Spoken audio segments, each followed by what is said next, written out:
ওই যে সর্দার বাড়ি।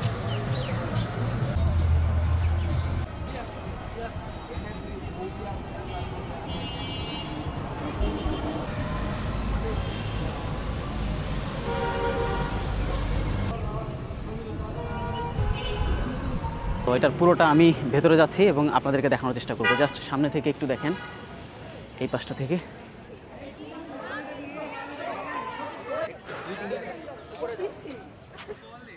এই রাস্তাটা এর আগে আমি যখন আসছিলাম তখন এটা মাটির রাস্তা ছিল, এটা পরবর্তীতে ঢালাই করে দুই পাশে করে দেওয়া হয়েছে, আর এই পাশে সবুজ করা হয়েছে। আর এই পাশটাতেও বেশ একটা দিঘি আছে এবং বাগান সমৃদ্ধ।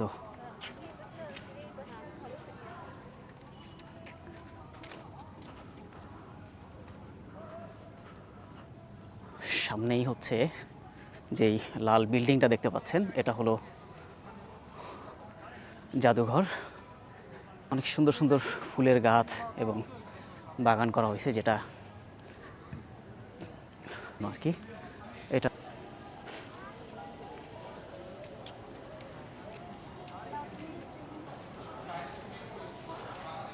এখানে বাংলাদেশের লোককারুশিল্পর যে সমস্ত মানে ঐতিহাসিক জিনিসগুলো আছে এগুলোর সব তালিকা এখানে দেওয়া আছে। আর এই পাশটাতেই হলো কারুপল্লী। কারুপল্লীতে আপনাকে স্বাগতম। বিভিন্ন জিনিস, নকশিকাঁথা, কুমিল্লার খাদি, মৃৎশিল্প, শখের হাড়ি ইত্যাদি, ঝিনুক শিল্প, কাঠ, অনেক কিছু এখানে আছে। সো এটা হলো জাদুঘরের প্রবেশ গেট।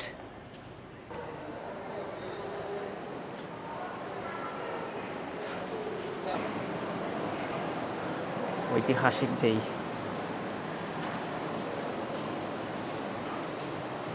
উলা, মাহুত সহ হাতি,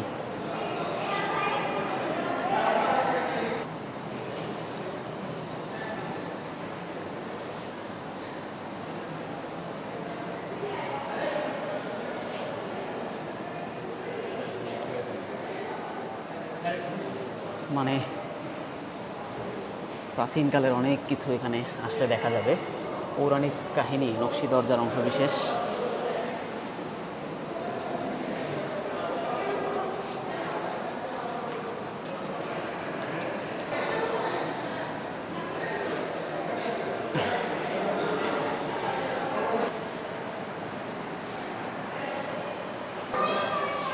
দ্বিতীয় তলায় সাধারণত যে সমস্ত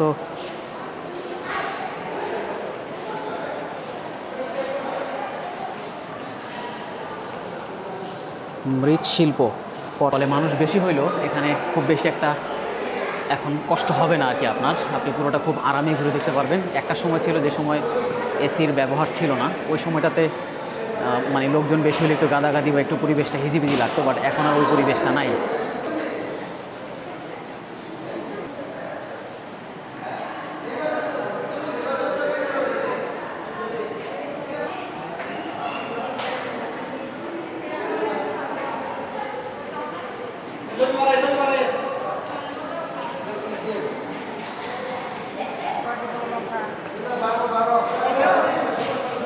আগেরকার যুগে ব্যবহার হতো শঙ্খবালা, কানফুল, শাখার আংটি, পালকি আছে যে ঐতিহাসিক বা ঐতিহ্যবাহী পালকি।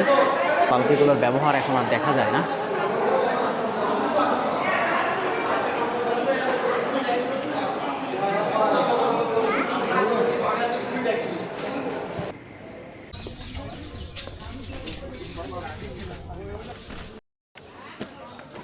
যে বাঁশের সাঁকো আছে এটা দিয়েও পার হতে পারেন, আর ওই পাশে পাকা করা আছে সেটা দিয়েও প্রবেশ করা যায়। এই ভবনগুলো আগে ছিল না, এগুলো পরবর্তীতে অনেকগুলো নতুন ভবন করা হয়েছে, হয়তো এখানে নতুন কিছু তোলা হবে আর কি।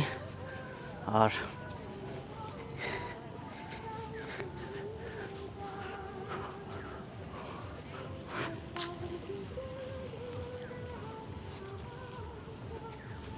এই পাশটাতে হচ্ছে একটা লেকের মতো, বিশাল বড় একটা লেকের মতো করছে, যদিও পানির পরিমাণ এখন কম, যেহেতু শুষ্ক মৌসুম চলতেছে। ওই পাশে বেশ কিছু স্ট্যাচু রাখা আছে, বিভিন্ন অ্যানিমেল স্ট্যাচু।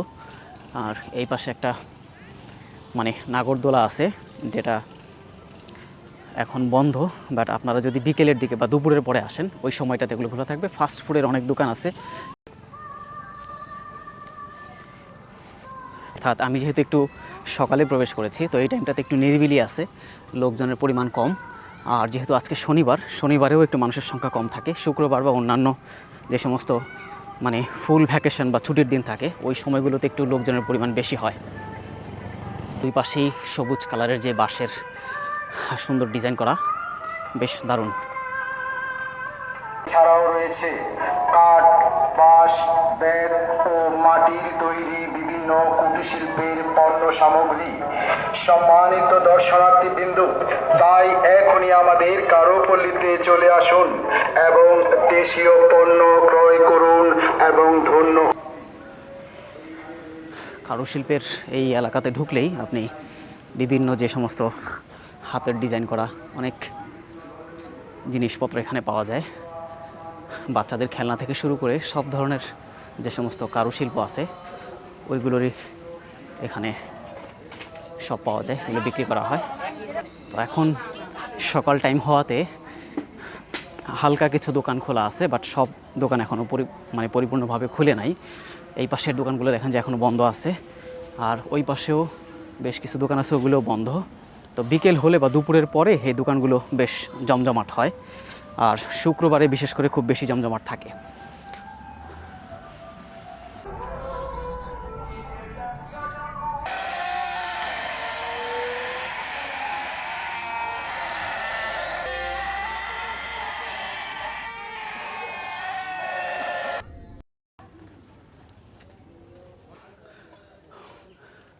ওই পাশে একটা ব্রিজ আছে, ওই ব্রিজ দিয়ে ওই পারে যাওয়া যায়। আর তেমন কিছু ওই পাশে দেখার নাই, শুধুই আপনার হচ্ছে যেই গাছগুলো আছে আর কি, গাছগাছালি এবং প্রাকৃতিক পরিবেশ আর কি।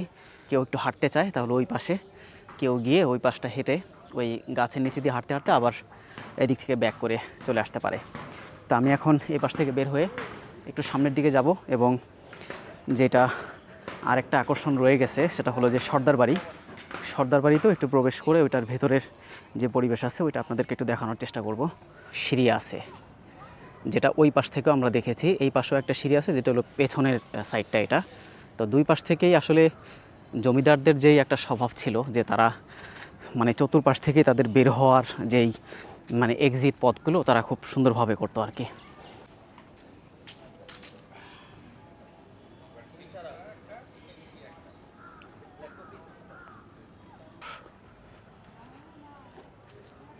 আচ্ছা, আমি একটু এই পাশটাতে মানে সর্দার বাড়ির পেছন দিয়ে তারপরে ভেতরে ঢোকার চেষ্টা করব।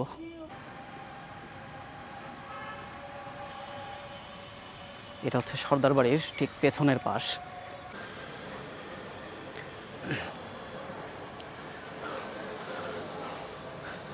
এটা হচ্ছে সর্দার বাড়ির সামনের অংশ, অর্থাৎ আমি এখন যেখানে আছি এখান থেকেই সর্দার বাড়ির সামনের যে অংশটা বেশ দারুণভাবে দেখা যায়। এবং পুরোটা একটু ঘুরে দেখানোর চেষ্টা করি বড় সর্দার বাড়ির ভেতরে।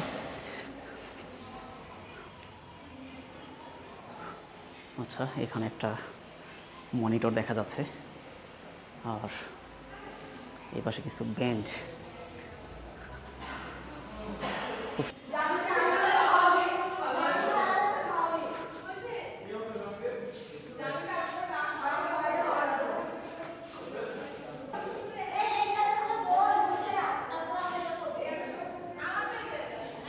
এটার ভেতরে প্রবেশ করা যায় কিনা একটু দেখি।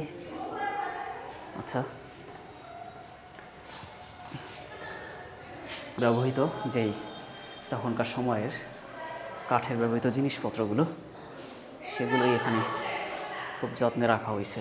লাঙল, গ্রাম বাংলার সাথে একেবারে ওতপ্রোতভাবে জড়িত যেই একটা জিনিস, যেটা লাঙল। আর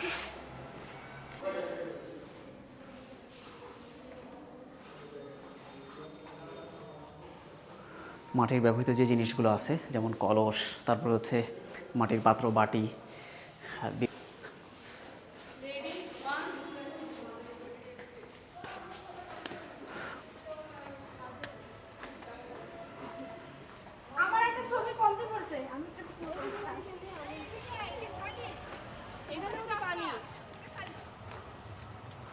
খালি জায়গাতেই যাওয়া ওইটা।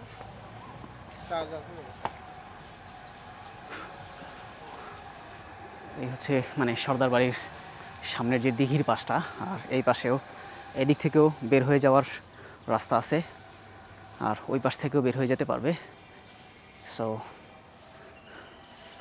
সর্দার বাড়ির বাইরে থেকে যতটুকু আমি আপনাদেরকে সম্ভব দেখানোর চেষ্টা করেছি, এবং ভেতর থেকেও যতটুকু সম্ভব তুলে ধরার চেষ্টা করেছি আপনাদেরকে, যে সোনারগাঁ জাদুঘরের ভেতরে অবস্থিত যে বড় সর্দার বাড়ি আমার কাছে বেশ দারুণ মনে হয়েছে। অনেক মানে বড় বড় যেই এটা কি বলে মটকা এরকম জাতীয়, এগুলোতে আগে পানি সংরক্ষণ করা হতো কিংবা হয়তো কোনো কাজে ব্যবহার করা হতো, ঠিক বুঝতে পারছি না আসলে কি। ফাঁকা আছে, এটা ফাঁকা, আর ছোট্ট একটা বাগানের মতো, আর এখানে ওই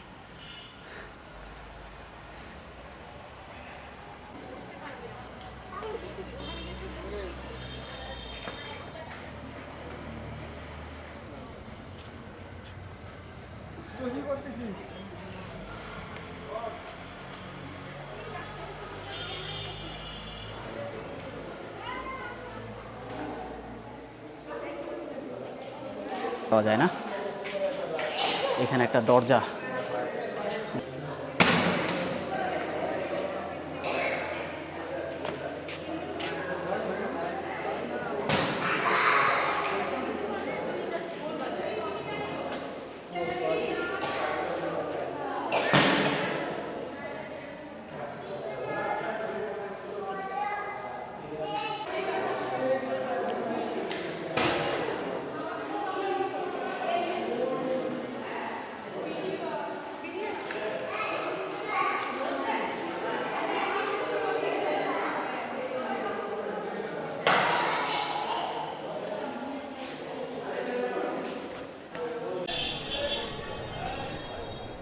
এটা হচ্ছে বড় সর্দার বাড়ির পেছনের অংশ, অর্থাৎ এই পাশটাতেও একটা দিঘি আছে বড় সর্দার বাড়ি প্রবেশের।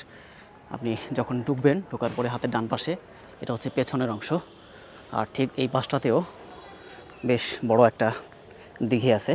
এবং এখান থেকে দেখুন, আপনারা চাইলে এখানে খানিকটা সময় বসে কিছুটা সময় কাটাতে পারেন। হ্যাঁ, খুব সুন্দর দুইটা বেঞ্চ দেওয়া আছে এখানে, এখানে একটা বেঞ্চ দেওয়া আছে, আর আমি যেটাতে বসে আছি এখানে একটা বেঞ্চ দেওয়া আছে।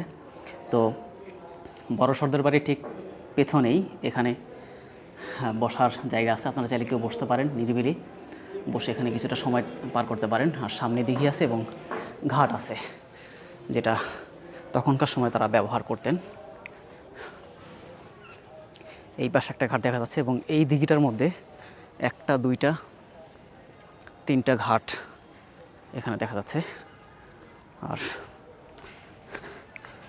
বড় সর্দার বাড়ির চারপাশের এরিয়াটা বেশ এতটুকুই মোটামুটি, এর বাইরে আর তেমন কিছু এখানে দেখার নাই। ভেতরে যে সমস্ত জিনিসগুলো আছে সেগুলো তো আপনাদেরকে আমি দেখানোর চেষ্টা করলাম। পাশেই যে অবস্থিত, অর্থাৎ সোনারগাঁ জাদুঘরের পাশে অবস্থিত যে পানাম নগর বা পানাম সিটি, এটা একদম কাছাকাছি। এখান থেকে হয়তো খুব বেশি হলে 4 থেকে 5 মিনিট সময় লাগবে। এবং সোনারগাঁর যেহেতু আপনারা এই জাদুঘরে আসবেন, ঘুরে দেখবেন, সো এইটুকু মানে ডিস্টেন্সের কাছাকাছি আপনারা পানাম নগরটাও দেখে যেতে পারেন।